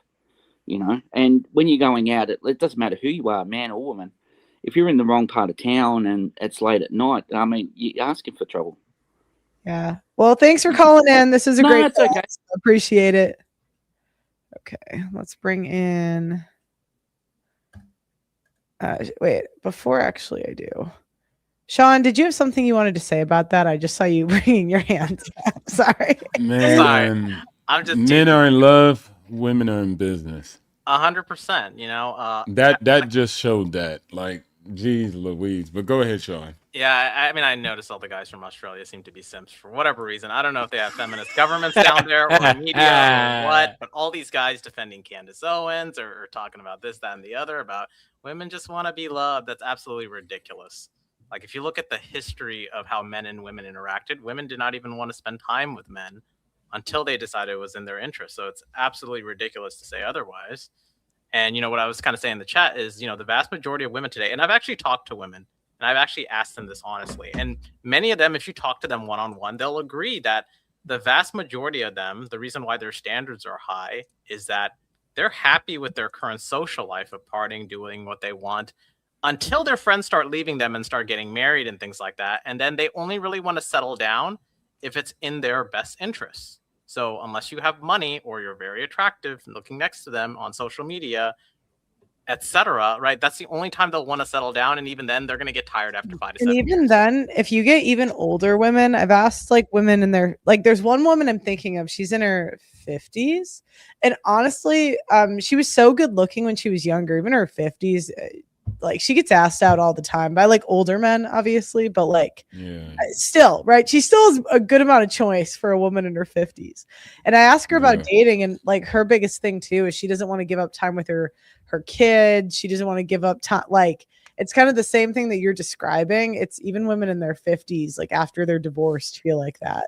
100%. And the way I know this for sure is I've created fake dating profiles on Hinge for guys like that are in their mid to late 30s of like a very attractive guy. Like I take social media pictures from guys that I know who live in totally different states, who I know are objectively tall, good looking, good jobs, very attractive. And there'll be women in their late 40s, early 50s who are trying to match and being flirtatious with, this sort of character that I've created, which kind of tells you that all the stuff that they say they want, they don't care for. They're looking for that feeling they had in their 20s, even when they're in their late 40s and 50s. And so this idea that women mature and all this stuff, this is absolutely ridiculous. I knew it was cooked when I had to DD for my grandma when I was in high school. And because I got like grounded, so I had to live with my grandma for a month. Long story, different day. But I ended up like being her designated driver because she liked to drink. And we went to this karaoke bar, and I'm there. No one thinks about that women start dating again after their husbands die. So it was all the widowed like women in their like 60s and 70s talking about dating. Like they still date. And it was kind of the same thing you're describing. And I remember being like 17 or 16 and thinking they sound like me and my friends. Like they sound exactly like me and my friends talking about boys sound. And they're in their 70s. 100%. Exactly. Like women after they're divorced or after they're, widowed, it's like they go revert back to their 20s and they're looking to fool around and chase excitement with younger men. And they may not talk about it publicly because they care about their social image more than men would care. Men just kind of say what, they're doing without little thought to it. Women still care about their reputation. They understand it has value, whether they're in their 20s or 70s, but they want to chase that high. They haven't changed that much, even as they get older. The only difference is as they get older, they have more of a realistic expectation of what they'll likely be able to settle down with versus what they'll be able to have short-term fun and escapades with. I don't even know if it's realistic then either, I'm gonna be honest, just based on what they were saying. The other thing too that's funny when you talk to women dating in their 60s and 70s is they'll go on dates and the men will die, so they'll literally get and that was one of the things they were complaining about. She's like, oh yeah, I really liked this guy, but then he got cancer and died. And it's just exactly. A heart attack. I'm gonna add one last thing. So like the transaction part of women has evolved along with this whole feminism thing. Because guys, a woman will want to be with a guy when she wants to settle down, But then she'll also be with a guy. Okay, women want all the things that make them independent, so they want to buy a house, have all these assets and stuff, but they'll be broke, and they'll want to be with a guy to fund their lifestyle.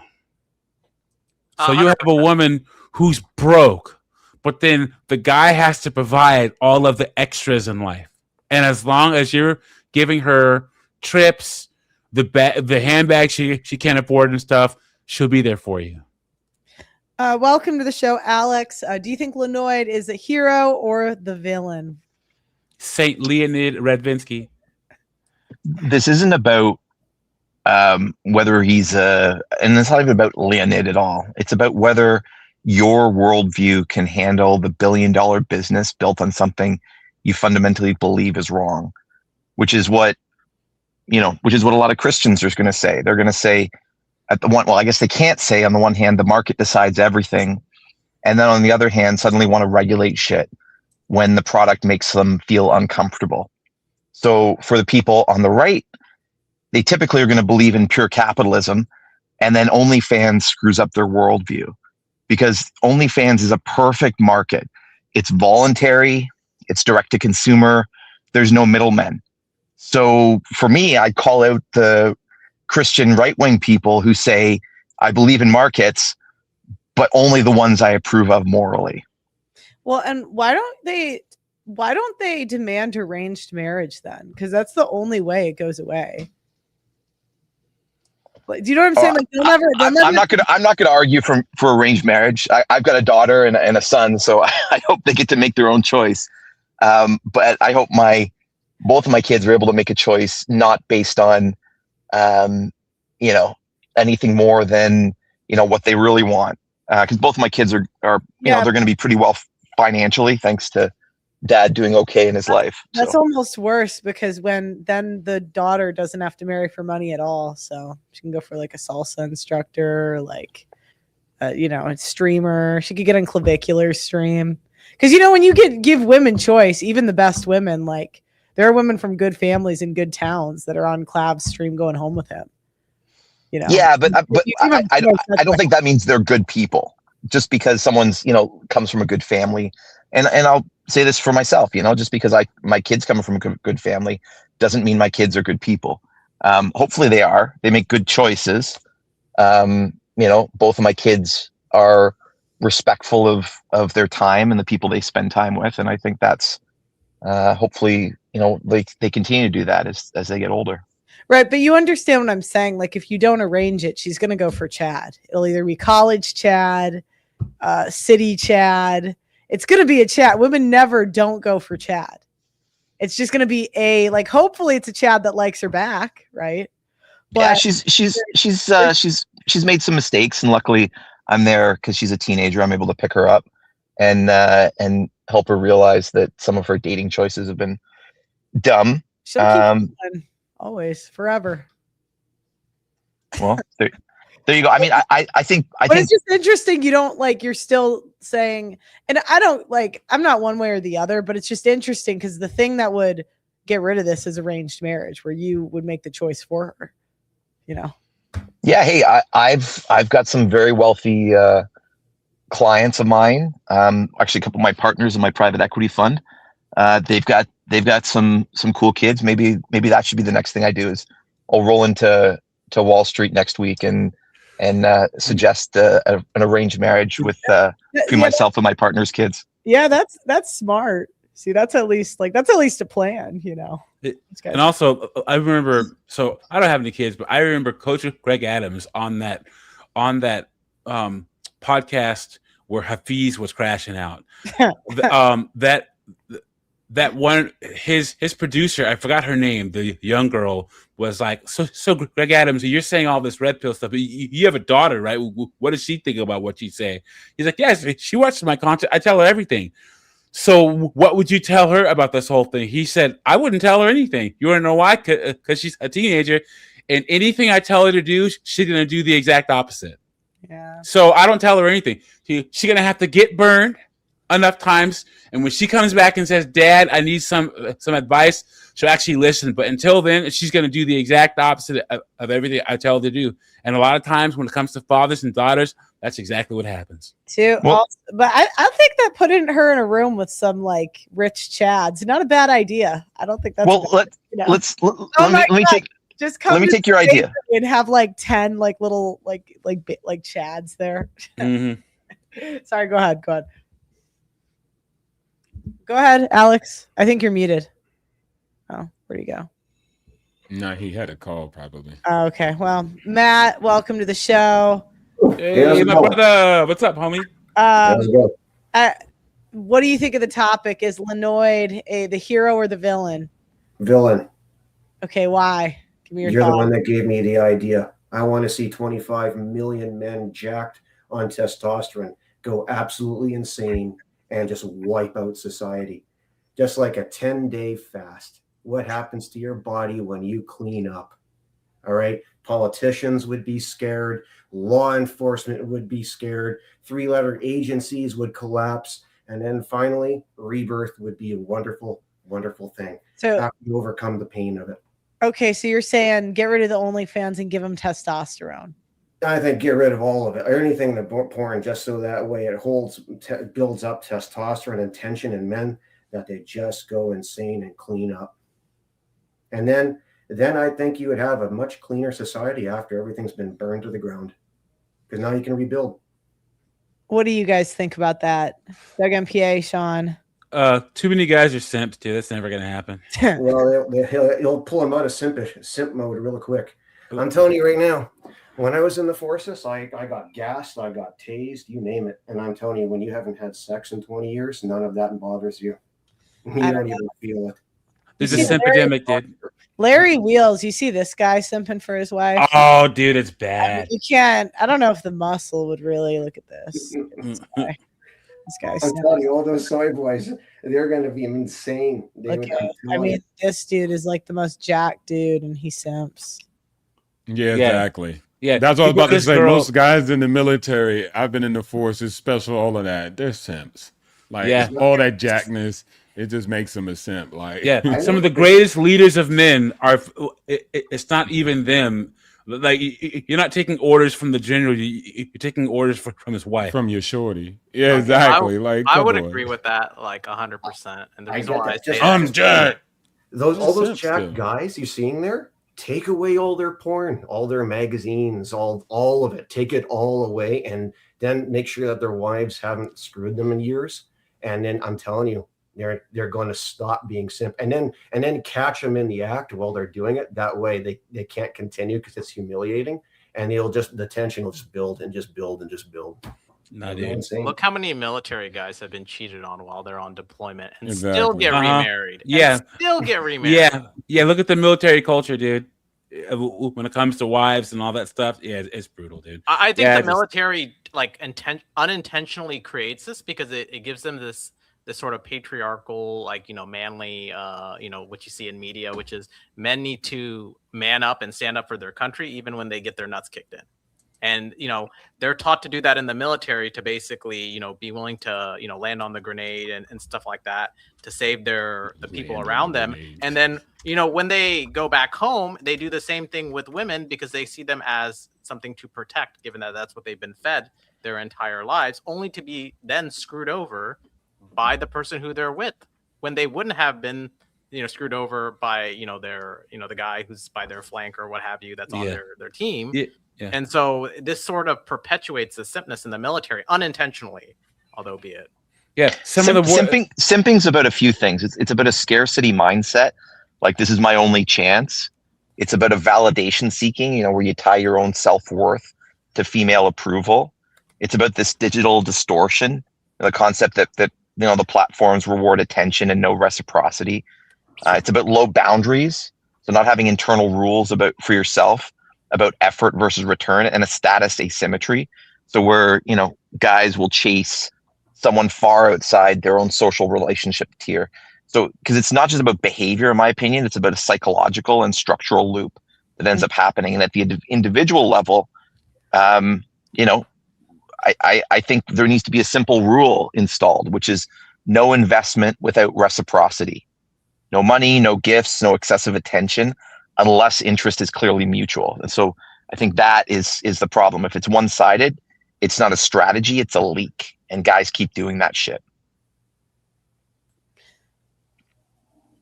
I guess you got me there. Yeah. Well, good try, Matt. Thanks for calling in. Okay, I'm gonna bring up this guy's been waiting a while. Welcome to the show, Man versus Dating. Is Leonid the hero or the villain? I think he is a hero. Can I explain to you why? Yeah, go ahead.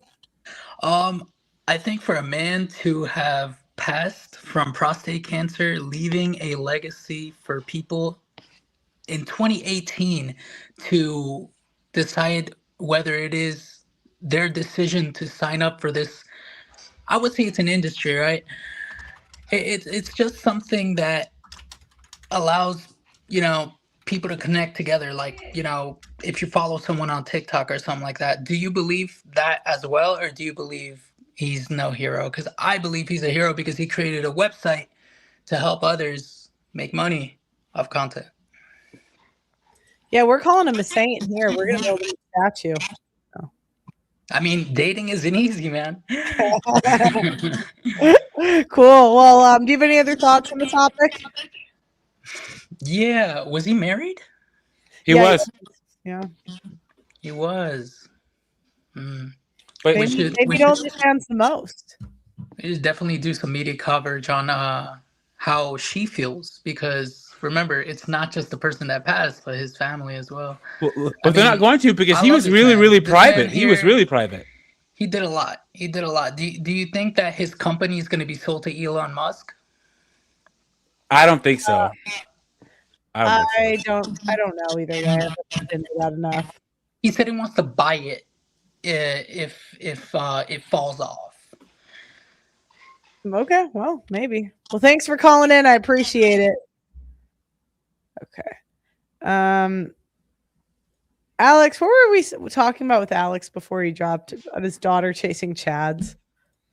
Yeah, no. You're talking about him actually brokering the deal, which I thought was actually sophisticated and smart. But see what I'm talking about? Men just become a backseat driver in a couple of instances because they don't want to ruffle a couple of feathers. You got to grab your testicular fortitude and lead. At the end of the day, as you said, Pearl, people are still going to do whatever they want to do. But I just think a lot of men across the board, like we got dudes who just want to crash out society. Everybody get mad and mass delete everybody. And then that would, like, what are we talking about, Bev? Like, is it really that bad? I think if I had a daughter, I think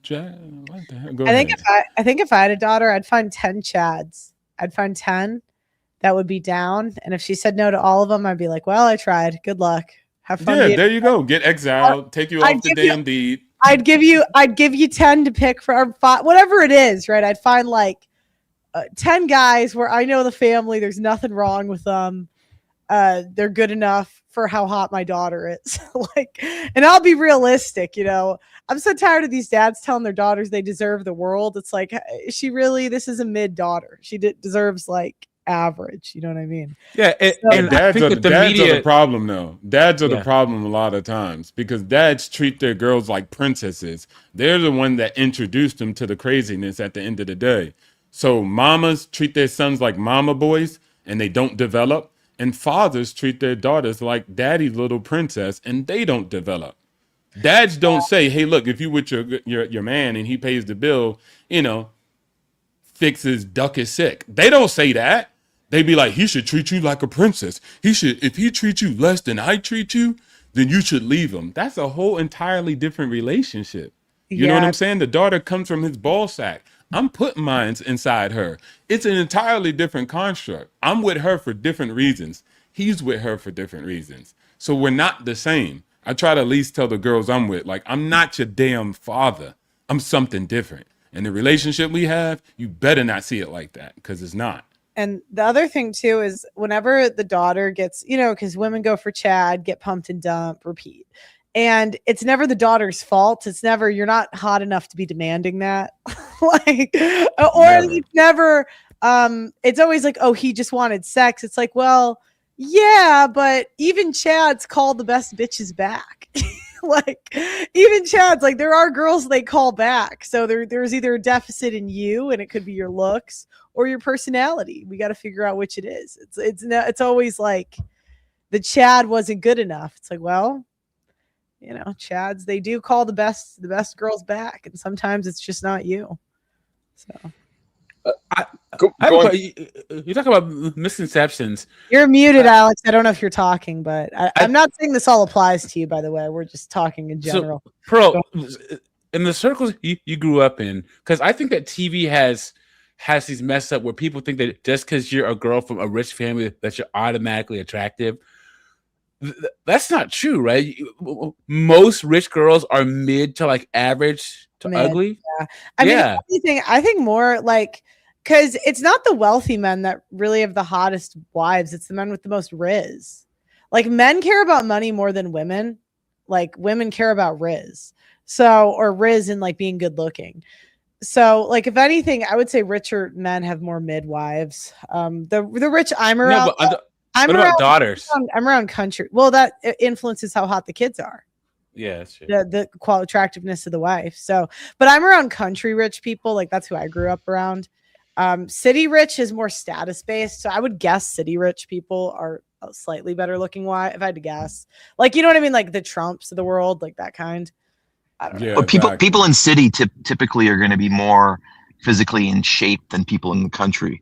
Yeah. That's just, so I think that's, and also you're pulling from a larger pool in the city, just because you have more contact with more people. And so if you're growing up in the country, you're just going to have fewer, as a let's say you're a wealthy dude, you're going to have fewer women to be able to choose from. But I like the idea of actually being able to, I don't know about control, like do a arranged marriage for my kids, but introducing my kids to a pool of higher caliber people. And going back to what you were saying about, dads not, thinking that their daughters deserve the world.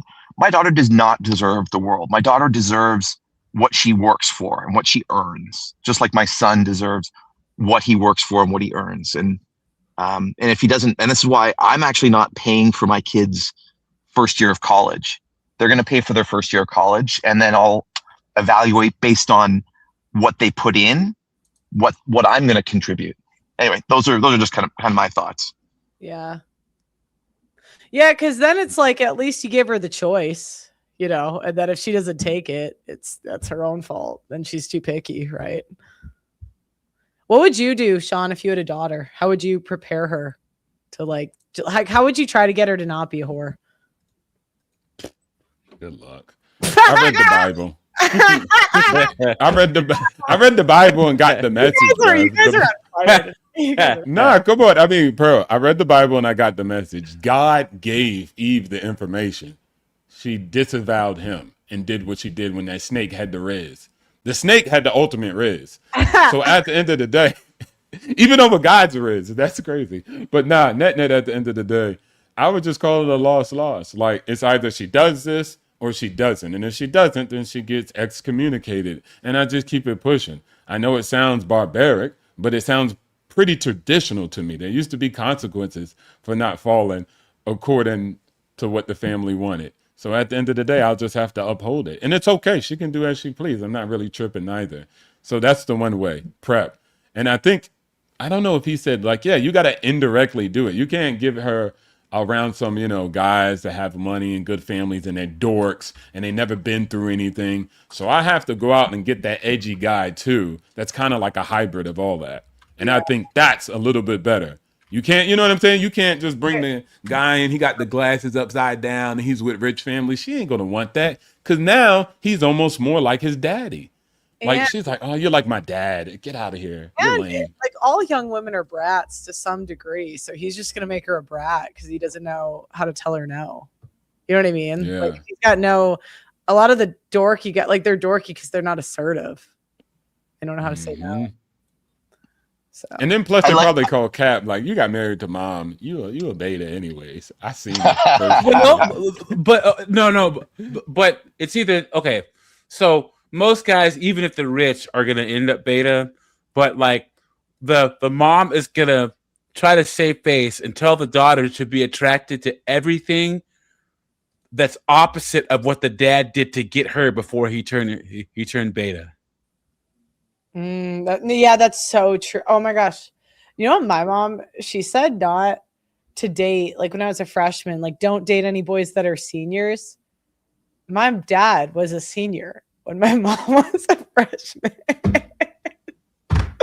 I'm like, why would you? Do as I say, not as I do. Yeah, and I remember she told me not to get a boyfriend in high school, and I'm like, Mom, like you dated dad, like what the fuck? I'm like, yeah, that's sorry. When you said that, I just thought of like 5 things my mom told me that she did, and it actually got her married for 30 years. That's so true.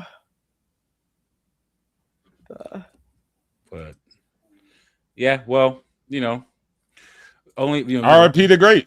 Yeah, back to the subject. You know, homeboy created a service. Once again, I never would have thought that free corn would have led to parasocial relationships. I know after here we are, but here's the thing, you know, guys, you know, if ultimately they always talk about how much money men spend on OnlyFans, but it doesn't even compare to the amount of money that women spend on everything else. Let the guys have I'm to the point, let the guys have their only. Would I spend money on it? No, but women spend money on all sorts of crazier stuff. So that's a great point. That's a great point. I never thought of that. This is why you guys are great callers. I'm gonna bring Sean back up. Sean, do you want to give your final thoughts? I'm talking to MAGA, Sean. Yeah, I was like, what? I was like, let me be quiet. And then Sean can go next. But yeah, go ahead. Hey, men, I'll say this. Protect your right to get the box. Anybody that's trying to convince you that it should be cheaper, it should be holier than thou, that you need to, you know, exchange a ring in order to get it, guys, you don't want that. If you think women are dictators in this current marketplace, imagine what they'll be when you raise the price on the box. Imagine what they'll do. Imagine the power they have over you. When there's no more pros, there's no more prawn, and you're thirsty as all ever outdoors. They'll be able to charge you whatever. It doesn't make sense in economics of sexual marketplace. If you give them that much power, they will abuse it. It's ridiculous. Remember, Pearl, if you used to have, let's say, sex with a woman and you didn't marry her, what did her dad do? Go get a shotgun, put it into your back, and force you to marry. And you like, dang, I was just trying to get jiggy. You don't want that world where dudes would just blast you because you dishonored their daughters. That's when the box was sacred. So, guys, I love the free market. Shout outs to the big homie, the hero. He died a legend. LR all day. Thanks for calling in, Sean. Okay, we're gonna go to Sean. Sorry, I'm still a little sick. Go ahead, Sean. Yeah, so to all the men out there, I want you to remember what true love, the kind of love that women actually want, has nothing to do with marriage. And the way to really remember from your childhood is if you look at DC Comics and you look at Harley Quinn and you look at the Joker. Harley Quinn was his therapist who went absolutely crazy for Joker, would do absolutely anything for him, including break him out for prison, including, be his sidekick and do all this crazy stuff. And Joker never married her, not even once throughout the entire story arc that lasted decades. And that is a very clear example that women do not care about marriage if they truly love you. They want to be with you because they want to be with you, and it's simply that. And they will do all sorts of crazy things in order to be with you. And the kind of women that force you to give them commitment are the kind of women that are telling you to your face, the 99.99%, which is, this is a business. Those are my thoughts. Thanks for calling in, Sean. Alex, feel free to give your final thoughts. You're a great caller. Thank you for calling in. Feel free to call in anytime. Leonid didn't change human nature. He built the most efficient machine we've ever seen to monetize it. So whether you monetize him, whether you admire him or whether you hate him, it says more about your worldview than it does say anything about him. Wow. Great point. Thanks for calling in, Alex. We have great callers today. I love my callers. They always bring such good points that I've never thought of. That's what I feel like I learn equally as much from the callers as you guys learn from me. Like I really feel like you guys always bring in such good points that I just never thought of. Like Doug MPA, I'm going to use that. The women spend money on everything else. Yeah. Honestly, like men spend 15% of the money. Okay, the 15% of money that men spend cars, guns, OnlyFans, video games, beer. Yeah. It's like 10 things. That's it. Yeah. Women, it's shoot. It's we'll be here all day. Yeah. All right. Well, thanks for the commentary, Doug MPA. A pleasure as always. Great show, my friend. All right, guys. I'm still coming back from being sick, so sorry if I'm coughing a little bit. I think I'm pretty much over it. I got sick Thursday last week was when it started, so it's about a week. Trying to think of what else. I'm gonna have a second camera. It wouldn't hook up, but I have a second camera set that's for the piano, so it's less in the way in guitar, which will be kind of cool. But anyways, guys, thanks for watching. I love you guys, and I'm gonna see you next show probably tomorrow, usually around this time. I like to give some flexibility. So anyways, thanks for calling in. I'll see you.